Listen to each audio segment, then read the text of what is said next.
it's like, shall I go to the last session or shall I go to the bar? So I'm so glad you chose us.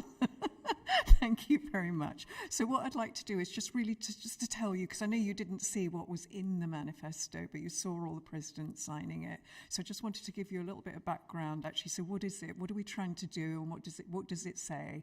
And then we'll have a kind of chance just to have some Q&A. We've got other people from Work Package 5 here, so if I can't answer a question, they'll help me. So that's great. So thank you. You're all in the right place, so that's good. Always a good start. So just to kind of let you know, the way that we actually kind of produced this package was really looking at the practice of inclusion and diversity right across the 6 universities, understanding actually how did we look at diversity, what did it kind of mean to us, and more actually what did inclusion mean, what did that look like, and what did it feel like. And we did this by kind of co-creating with our students and with our staff, because it's about all of them. They're very much at the centre of all of this work that we've been doing. And as part of the work of Work Package 5, as Petra was explaining this morning, we've pulled together a library of good practice from all of those universities. What's really working, what's having impact for our students at the end of the day in terms of creating inclusion. And as part of that, we've also created a roadmap. You know, what are the different stages? What are the different elements that you actually need in any organisation to really make this work? You know, what brings it to life? So we used all of this practice and understanding and engagement with our students to create the manifesto, which the President signed this morning. And our aim really is to kind of make sure that Utopia More really embeds this in a very sustainable way for our vision to really become true for that kind of inclusive universities and an inclusive partnership as we go into the future.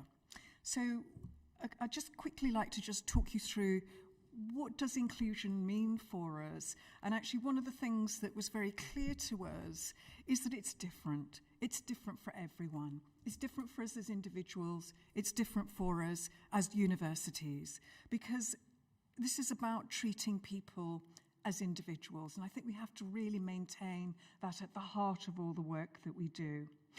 We certainly kind of agreed that it was a very fluid concept because of this, because it is changing all the time. And we talked about change this morning. Utopia is about change. And I think we need to kind of recognise that and bend to it and flex to it as we take that litmus of what's happening in the environment around us, because we know that inclusion and exclusion is actually shaped by the economic situation, the political situation, the cultural and social norms of any organisation, but any society that we actually live in. It is definitely about empowering individuals and groups. This is our kind of aim. And it's about belonging. And belonging is about understanding that you belong somewhere, that you're part of something, but also that your individuality is really valued. Who you are matters. And actually you can bring that whole self, whether you're a student, a member of staff, or a partner or a stakeholder working with the universities. So what does the manifesto actually say? What are these kind of core working practices? And what is it that we're aiming to do? So the manifesto aims to make sure that the structures, the cultures, and the practices of Utopia More will really foster openness and inclusion. And it's this that will help us to deliver a socially relevant university. That at the heart of it will be inclusion. But this means that its governance also needs to be inclusive in its practice and its representation. So how is this going to happen? We came up with 5 core principles that helped us to summarize what we had learnt through our own work, and as we worked together actually as partners, what did we learn? So these are the 5 core practices actually. And it is now actually up on the website. You've got the web link there so that you can have a look at the whole document yourselves. So the first piece is around co-creating the Alliance. building inclusive mindset, designing inclusive learning, working and research environments, and adopting a process approach to change, being accountable and transparent. We thought they all sounded very reasonable things to want to have at the heart of our partnership and at our organisations. But I'm just going to take a brief look at each of those principles. You know, what do they kind of mean in practice? Okay, so the first one is co-creating the alliance. This is about doing things together with our stakeholders, as I said, at the centre of which are our students and our staff, because we can't do this ourselves. And as I said, it's about the individual and it differs. So having that partnership, that co-creation approach is absolutely critical. And then building inclusive mindsets. We need to work with our communities to help them to understand and promote inclusion, respect, and dignity. Because I always think that inclusion and inclusive behaviours are a practice. It's something that doesn't always come naturally. We don't always know what the right thing to do is, but it's about learning and it's about engaging with other people to really understand what that means. So we need to work together for us to understand that and to help to embed it within our practices. So the next core practice was about designing inclusive learning, working and research environments. This here we're kind of talking about making sure our curricula, the learning processes for our students, our teaching methodologies, the working environments for our staff and our research fellows. All of these are important. They need to be environments where people can bring their whole selves to work or to the classroom. And it means looking at what the behaviours are like as well, understanding what are inclusive behaviours and what are the behaviours that also cause exclusion. I think it's clear that we must know what those are and make sure that we don't accept them as practice, as norm.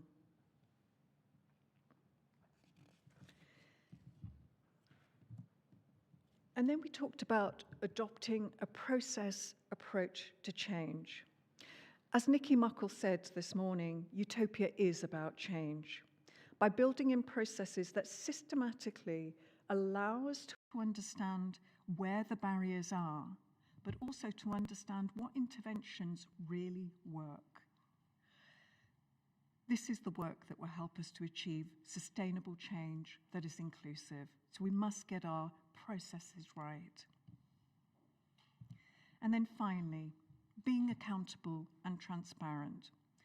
To do all of this, the governance itself must reflect it in its duties, and it must engage and report to all of the stakeholders.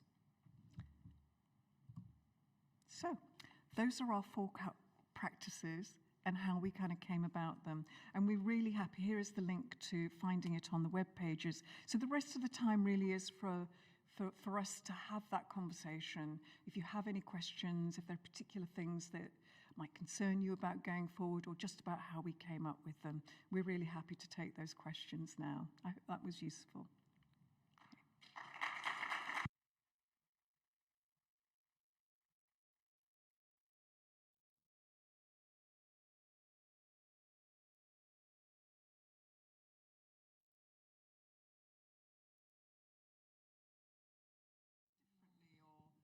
Are you thinking that's going to be helpful to me in my work?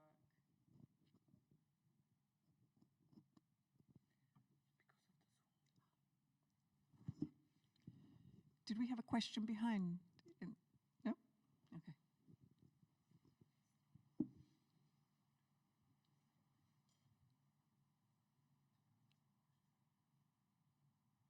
It's going to be a very short session. To the bar. Oh, brilliant. We always need one person to start. Can we get you a mic? So why you decided for a very fluid approach and not a strong point on what is inclusion?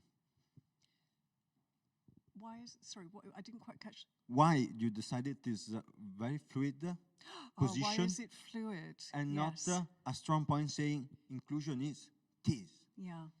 Sometimes we need that to be clear and not saying like, maybe. No, that is actually a really good point, and actually that's about setting boundaries as well, and that's partly why we talk about behaviours as well, about understanding what are the behaviours that create inclusion and what are the behaviours that are not, and actively discriminate or exclude people actually. So in the work that you will see on the web pages, you will see examples of the different definitions that we use in all of the different universities, because we do define it actually, but because it's a partnership, it's an alliance, we understand that it's different in each of the different universities, but also that it changes over time. I think that was our big point, was that this is a long-term project and actually it will change because circumstances change. So yes, there are some definitions, but it was about recognizing that there is change. Anna, did you want to add to that? No? Okay. Does that make sense to you? Does that? Yeah. Yeah, good. Great, I love that.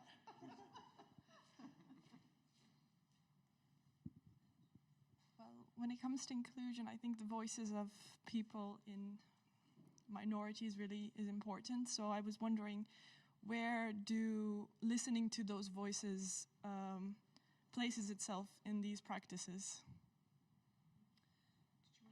Did you want to say? Maybe I can.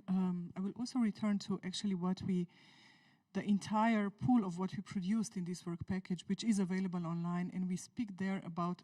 Well, co-creation is one of the main points that we would like to foster and put forward. And we speak about students, we speak about staff, we speak about all the members of the university community, right? So it's very difficult sometimes to say, you know, this is the margin and those are over it and those are on this side. But what we want to do is actually to see that all of these participants, all of these stakeholders are involved in the co-creation of the university.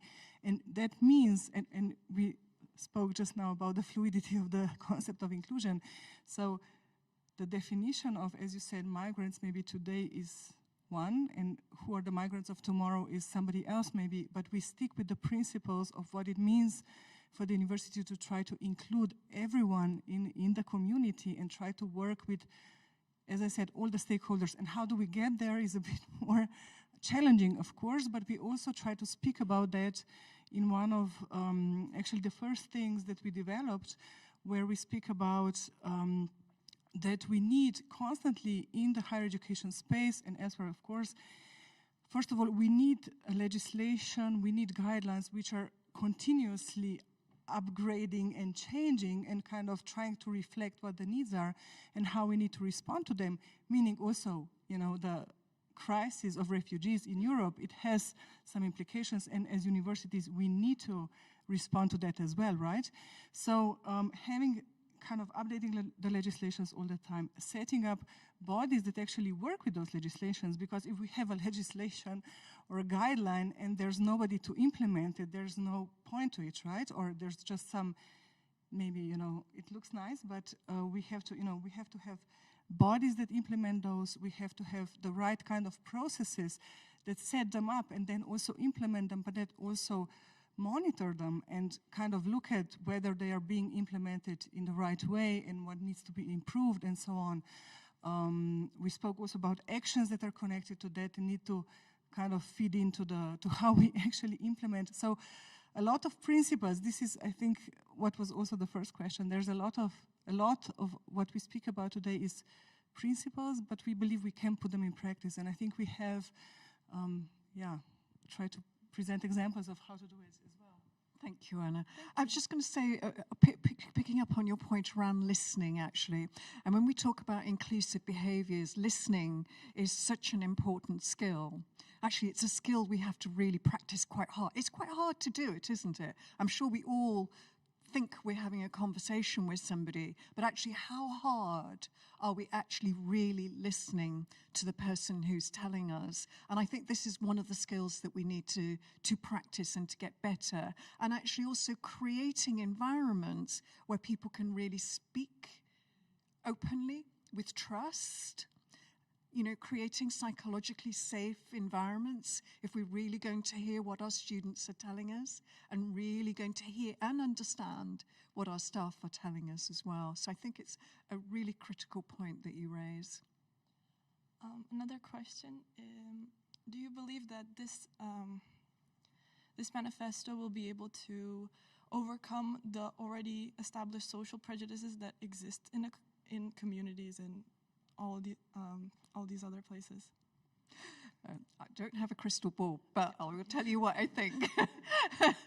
I think actually the fact that the very public statement has been made today, committing to these core practices and that kind of aim, is a really good start for us, because it allows all of us actually, and it's up to all of us as well, to hold those people accountable to what they've signed up to. And one of the core practices that we've said there is that they've got to be accountable, and we've got to have the systems and processes, and that's what they've said that they will do, and that's what we need to hold them to account for. So I think if we can do that and we're willing to do it, then yes, it will. It will. Thank you so much. Did you want to add? Yeah, if I may also add to that, and it relates also to what you asked before and what you responded before, I think one good example of how things are evolving or changing, or why they are fluid, is also that, we've had for 2 decades or maybe 3 decades, we've had a conversation about voices being heard, right? The voices of minorities, the voices of women, and so on. So we've been developing this, that people have to be given their voice. I mean, they have to have a right to have their voice. But here we are also talking about you have to listen. So it matters also, obviously, what we are learning now. It's not enough to have a voice. It is also very crucial who is listening, and are the people who are in power, so to say, listening, and what they're doing with it. And as you brilliantly said, I think, we have to hold the listeners accountable. So, but it's on all of us. Thank you. Thank you for your question.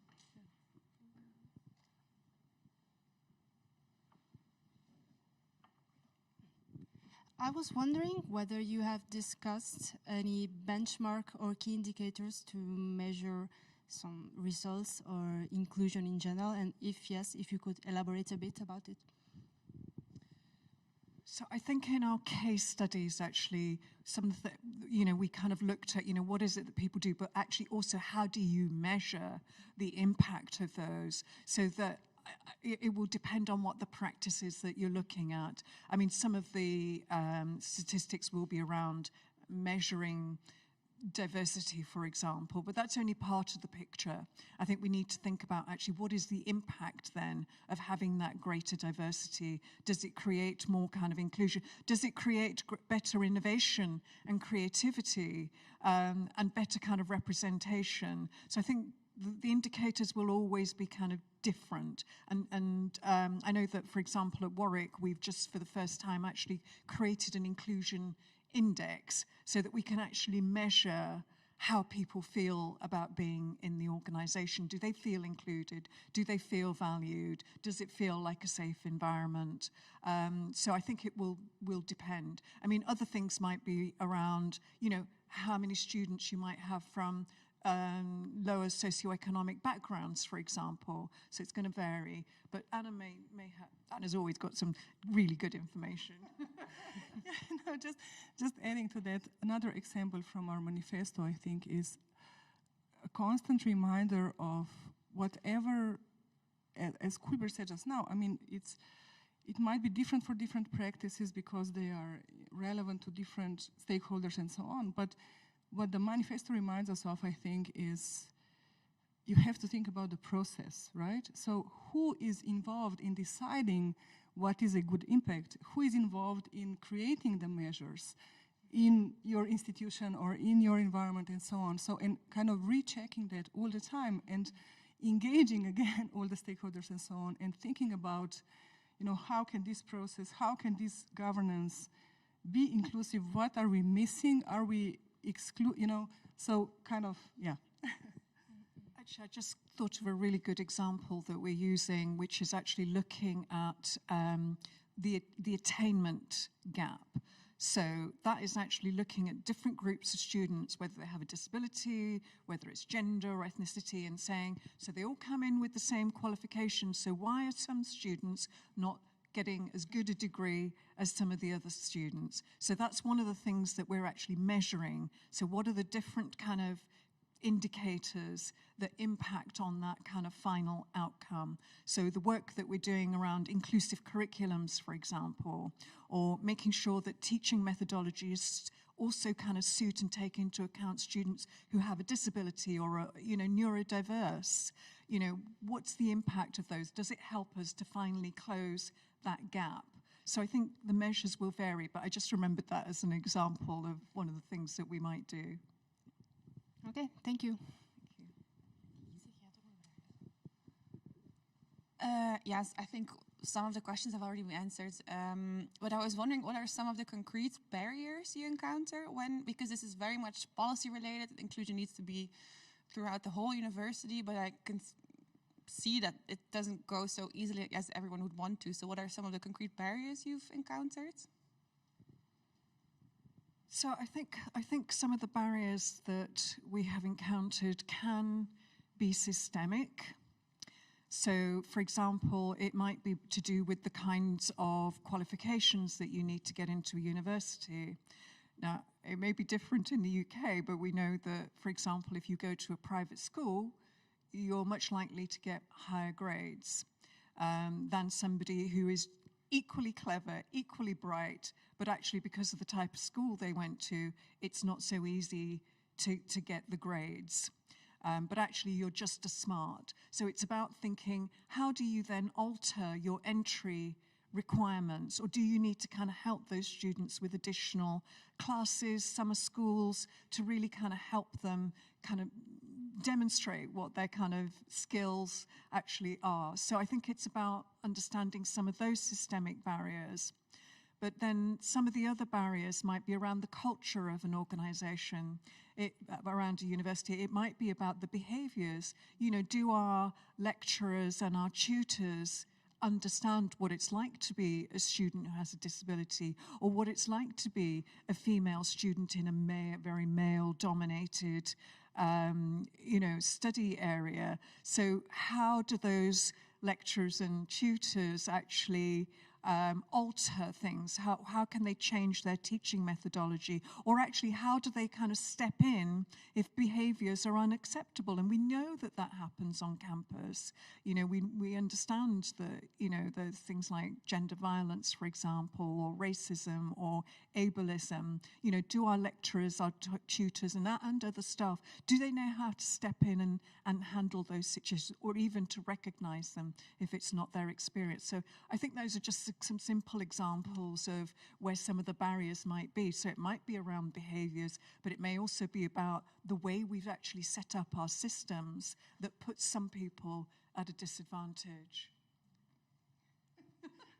I have nothing to add. She said it all actually, but I will add. But I will add something, and I will add what I will add. I think that maybe a lot of the, what are the barriers? Maybe in our partnership as well has come up also when we collected the best practices, because the best practices kind of also show where particular universities find their focal points that need to be addressed, right? Or where people appreciate most that something is being done. So I think, again, Utopia is a fabulous example, I think, of how we can learn from each other. And in our work package, we really experienced that. We started off by, looking at what we are already doing and learning from each other and trying to think, what is it out there that's kind of speaks to all of us, but at the same time recognizes that there are different contexts. So, for example, University of Ljubljana might have other kinds of barriers, but, for example, tuition at the University of Ljubljana is actually, studies really accessible here. So we might say, okay, compared to the UK, it's so much more easy to be a student here.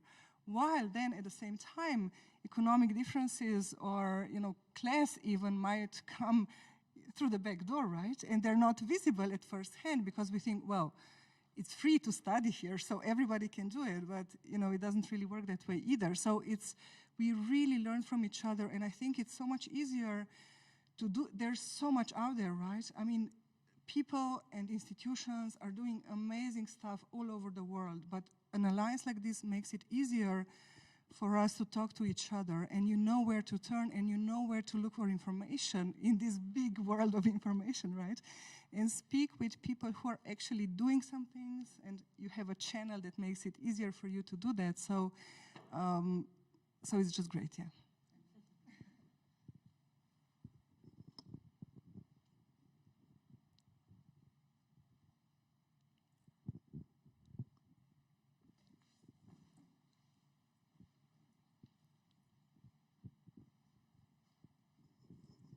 Thank you.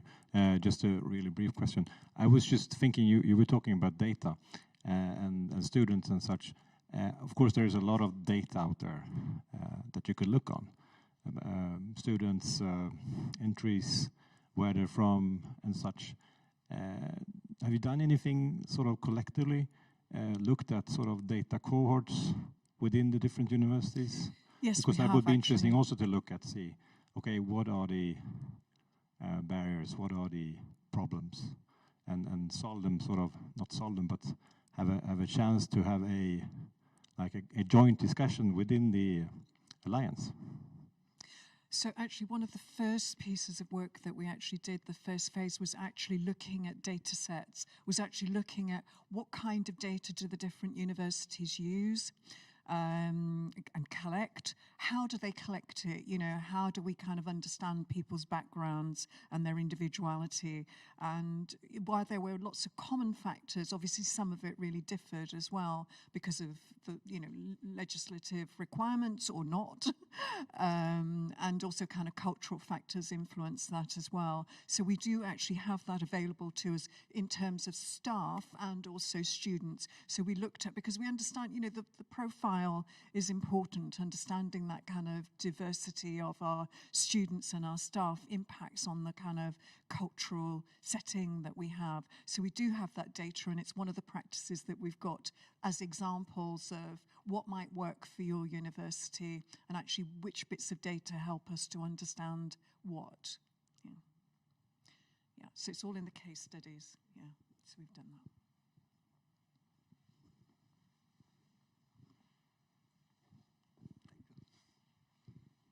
So I understand, since Hans asked for data, that there are quantitative data, but are there qualitative data put in place? And if, since there are, you're nodding, which qualitative data did you choose to try to understand this phenomenon? So I think we probably used a number of different workshops, didn't we? So I think we looked at quite a few workshops that we ran, focus groups with students on actually what did inclusion look and feel like for them. We also shared with them our definitions, the different definitions, and got their feedback on what did that resonate with them? Is that what it felt like to them? And if not, what did they change? So then we went back and we kind of reshaped some of the work that we'd done as organizations, but actually taking it from the student perspective. I think a lot of the individual universities have also done work themselves around using surveys, for example, and focus groups to really get more of an in-depth understanding of this student experience. So what's it been like for you here? What's that engagement with staff been like? What's it like with other students? What happens on campus in terms of behaviour? So it's quite rich, actually. There's a lot of, as you said, there's the kind of quantitative and qualitative data, but I think you can have the quantitative data, but the two together really give you a much fuller sense, don't they, of what that kind of experience. So people's words actually bring that data to life. That's what I've found, and we've kind of included that. Was there anything I've missed, Anna? No, not at all, but I will speak anyway. So as a qualitative researcher myself, I definitely put all the value, not all the value, but yeah, definitely so as Kulbir mentioned already, already in the first phase, when we were trying to, see what's out there and how do we create this joint kind of understanding of inclusion, of course, there was quantitative data, but also some university or all of ours. I'm just thinking, for example, now about our own University of Ljubljana, which the Slovenian team studied. There is qualitative data as well already. So, for example, in Ljubljana, we have the Association of Students with Disabilities has been regularly doing qualitative research in how do students feel and what do they need. So we used all of that also to kind of feed into our understanding of what is out there and what we need to do to move forward. So, and we created the qualitative kind of data ourselves with, as Kulbir mentioned, focus groups with the students from all partner universities, which were done in many stages. They were also done in different ways in the sense of the students talked together in international groups. We also had conversations in national groups, so that different, again, data comes out because it's, language-wise, but also context understanding is different. So we try to kind of look at it from all different angles with the students, and this was really, really useful for us, and we really saw the merit in it. It's really, yeah.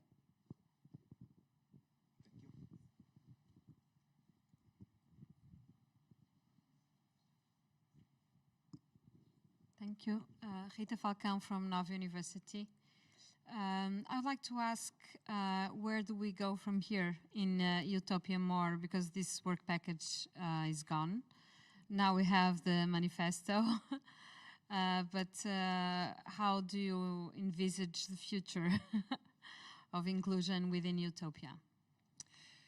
Yeah, I think this is the test, isn't it? This is the test in terms of what happens next. I know that many of us are involved in other work packages. So the idea with the way the Utopia More has been set up is that the work that we have done is then integrated using the core practices within all of the other kind of work packages as they go forward.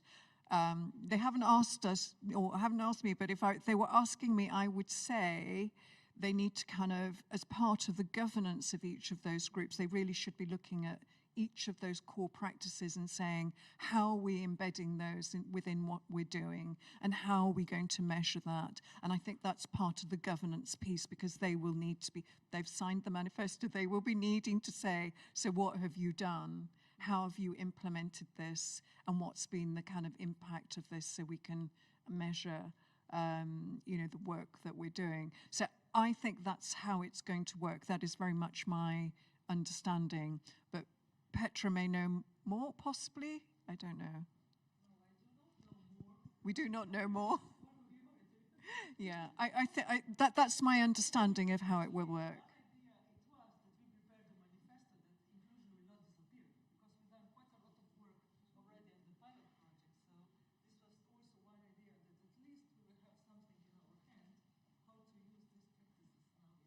Yeah, but my question is if it will be enough. Because, inclusion is always very important, but it's never urgent. Most of the times it's not urgent until something happens, and then it's urgent. Then it's a crisis. Yeah, but it shouldn't be like that. So, yeah. I don't know, I think there should be some kind of strategy to include it in a more visible way in the different work packages. Of course, it's transversal, but it should be more visible, more, it should be, maybe through the manifesto could be something that's almost compulsory for each work package to say how it's going to address inclusion within the activities of each work package. But something, it shouldn't disappear. No, it definitely shouldn't. And that's my understanding of how it will work. I know many of us will continue to be involved in a more kind of advisory capacity, but I think also for us as the community of Utopia More, it's up to us to demand those answers as well. We need to hold people to account. Yeah, because there is no funding, direct funding. Yeah. I can just add also, of course, the importance being a part of work package number 2 in the new project. I think that we're going to have a meeting on Thursday, and thinking also how to sort of maybe try to integrate it in the sustainability part within the work package number 2. And as work package number 2, as I understand it right now, we're all trying to sort of get our head around the new project. Work package number 2 is supposed to be, as we sort of think about it in Gothenburg, when I come from, like the good shepherd, the facilitator, the work package that is supposed to be the gentle reminder of different things in different things, maybe like work package number 3 and 4 and so on. So I think there's a place within the work package number 2, but I'm not really sure how that will look. But that's my just general That's thoughts. my understanding as well, that work package 2 will drive that. Yeah, in work package 5, that's Nova is leading with Gothenburg 2. It's shared services or tools or something. There's also some kind of place there. Again, it should be somewhere. I think also business intelligence, that's also Gothenburg and Nova.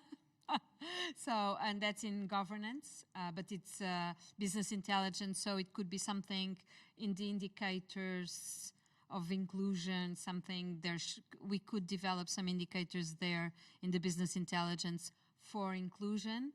But I think we will need input from the people that were working on in this work package in Utopia 2050 to make sure that, you know, okay, at least we have 3 work packages where it could be, or it can be in the 3 of them.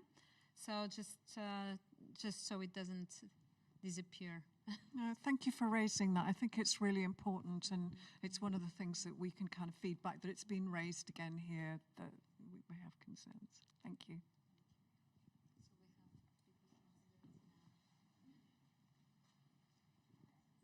Hi, Karen Triquet from VUB, and project officer for what is currently the work package 2, but will be involved in work package 3.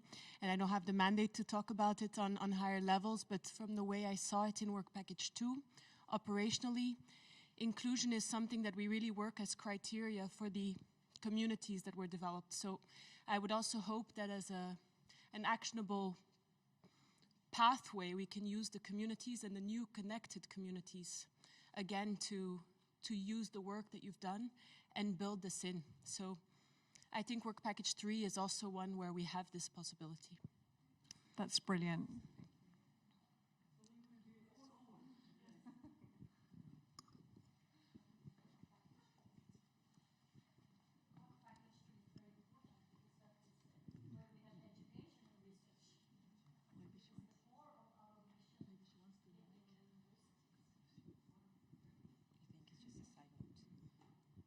Hello, I'm Mary Lepstein from CY. I'm interested in what Karen just said, actually, and the prolongation of this work package. I just launched a connected research community on inclusive education, and I have the feeling that we are all struggling for inclusion in all universities and all research, and we are really trying to connect, but we are still not really there. And I was wondering how we could do it.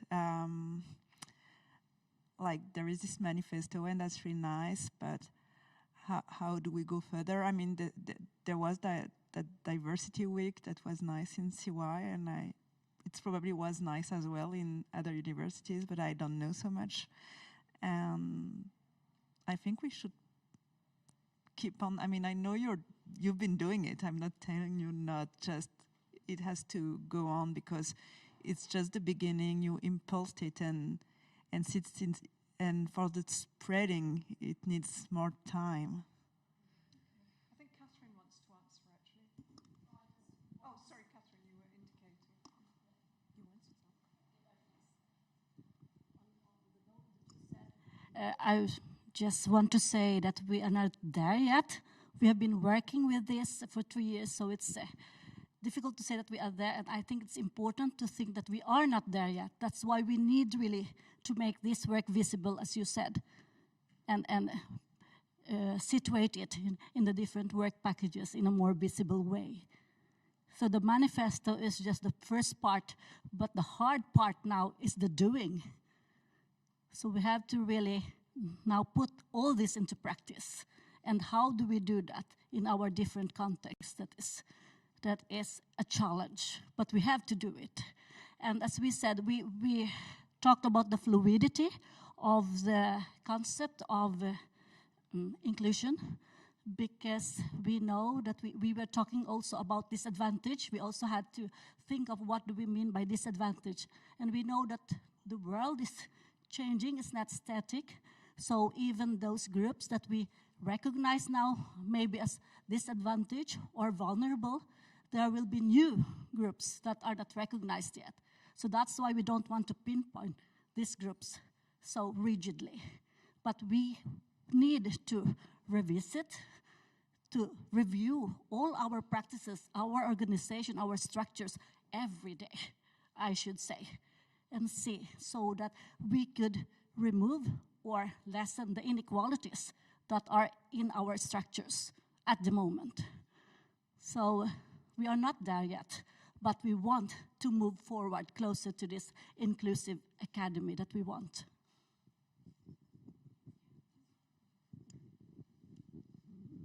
I'll stand up to see the people.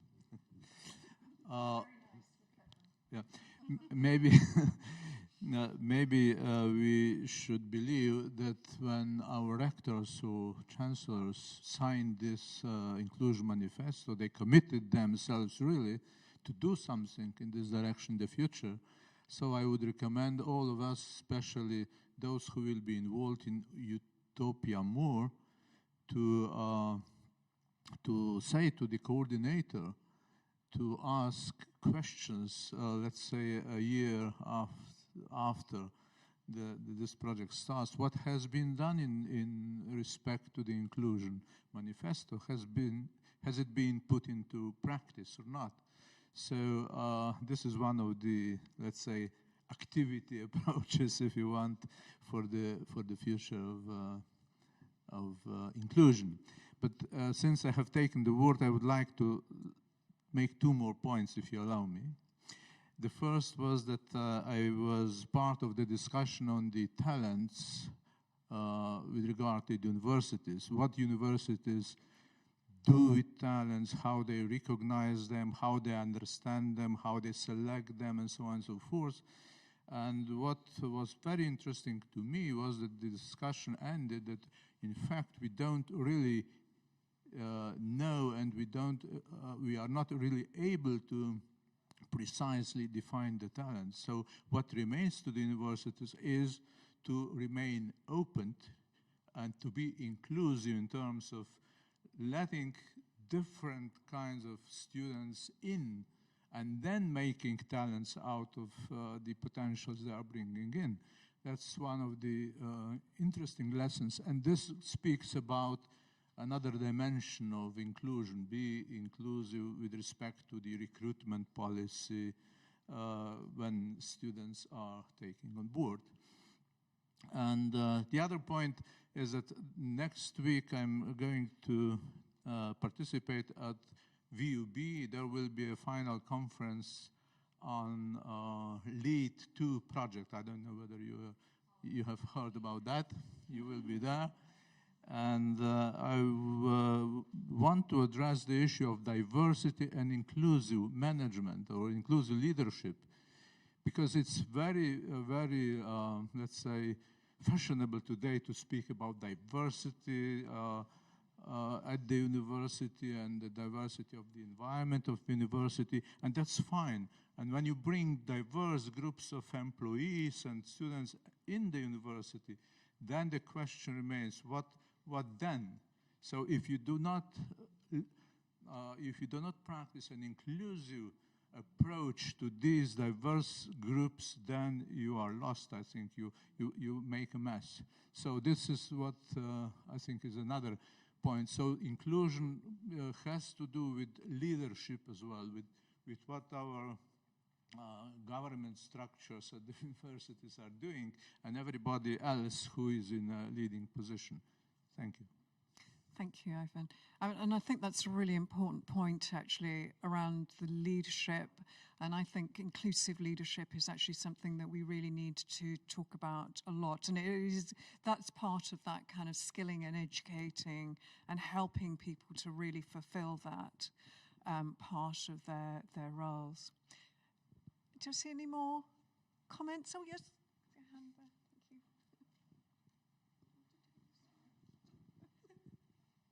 I would like to I would like to gauge your expectations. I want to know what you're expecting, what results or challenges you're expecting when you do put this manifesto in practice. I think that this is a bit like having any policy, actually, where you say this is the framework, this is what we want to see out. Some of it might require additional resources. Some of it might just require us to do things differently with the resources that we've already got, or actually looking at the processes that we already have in place and perhaps bending them a little bit here and there, or changing them in some way that actually makes them more inclusive and helps us to monitor the things that we may not be monitoring, or to kind of do some of our practices in a slightly different way that better meets the needs of our students and staff. So I can't say that there will be additional resources, but I think it's up to our individual universities to kind of think about how they resource that. It may be just people's time. It may be, as I said, just looking at what we're already doing it, but doing it in a different way. Because if it's not achieving greater diversity and inclusion, then we're not doing something right. We need to relook at it and rejig it so that we're doing it in a different way. Thank you. I also want to ask,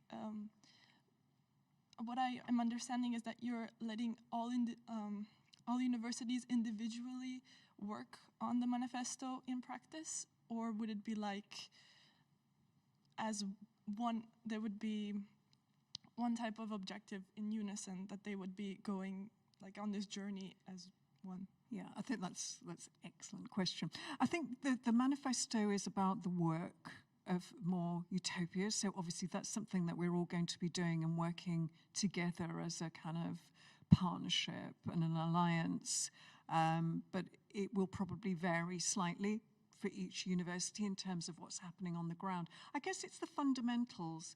The manifesto actually outlines the basic fundamentals of what we need to do. So I don't think that's a tall order, actually. I think the things that are in there aren't too much of an ask. I think they are the basics, and then everything we do on top of that is like a bit more icing on the cake, or sugar on the cake. Yeah. Would you agree with that, Anna? She's my partner in crime, so she says yes. Thank you very much.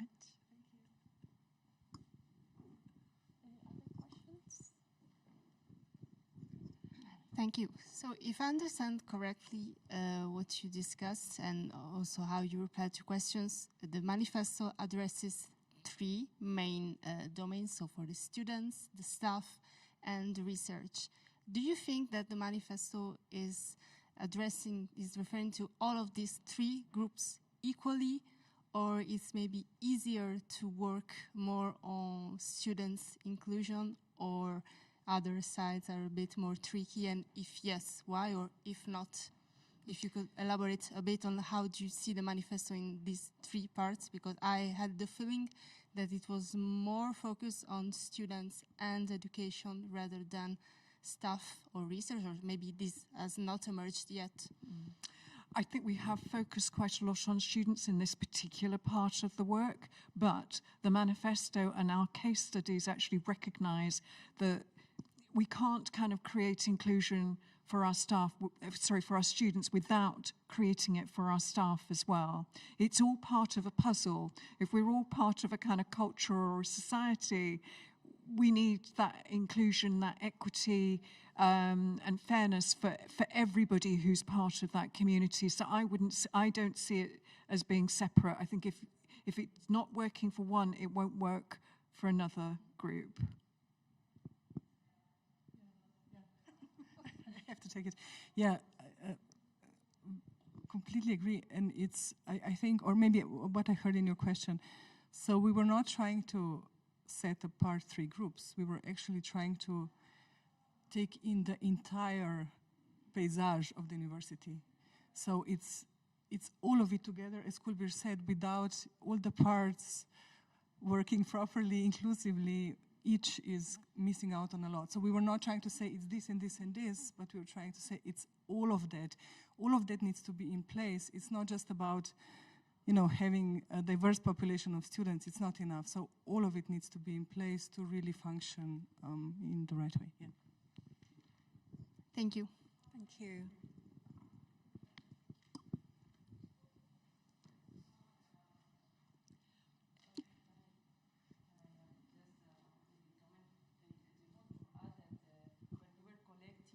Practices, we also consider all the practices regarding the staff and teachers as subjects and final recipes of the activity. I mean, for example, all the training proposed for teachers for giving like their lessons in a more inclusive way. All of these kind of practices were also included. So, but that's true that the manifesto at the end, or the students are our last target, right? So even we have also practices in each university, and all of them were included in the list of practices that is available online. The students at the end is the biggest group, so they are also, that's also why they are the most important group in that sense.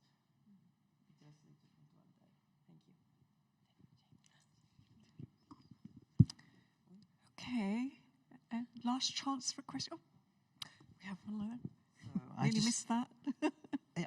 Do you want? Okay. So the question I wanted to raise is about the manifesto. So, is there any obligation or any quota systems that each university must respect? Or does the manifesto spotlight anything that is, you know, mandatory for different universities to engage students, respecting different factors? Or is there anything mandatory for universities at this point to respect regarding manifesto? I think that we found in our work, as we were looking at the different policies actually that each of the universities had, I think every university had a policy that very kind of clearly spelt out the need for kind of respect and dignity and kind of maybe, you know, having that for all people who were involved, students and staff actually. When we looked at things around who that might include, who they might be kind of taught, there were slight variations, and that's because of, you know, the kind of cultural context and the political context. But I think that even though we found differences, the fundamental basics around kind of humanity and equality and kind of treating people with fairness was something that we all shared, actually, even though the legislation in each country might have differed slightly or we measured slightly different things. I think the fundamentals were the same for all of us, actually. So for some universities, it is mandatory. I think that kind of varies. But I think what we're saying with this manifesto is that we've asked for a commitment that these are the things that, you know, we will do as part of Utopia More, and that's what the presidents have committed to this morning. Yeah.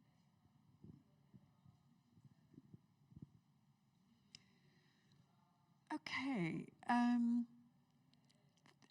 We've had some great questions, actually. It's been really, really great. So thank you so much for coming and not going to the bar. Okay. Okay, so if you want to go and mingle and chat a bit more, you can go down to that. But thank you so much. And all I can say is, as you go forward in your work, hold people to account. You know, make sure you're talking about these things in the work that you're doing, and that's what will help us to kind of really bring it to life. So thank you very much. Okay.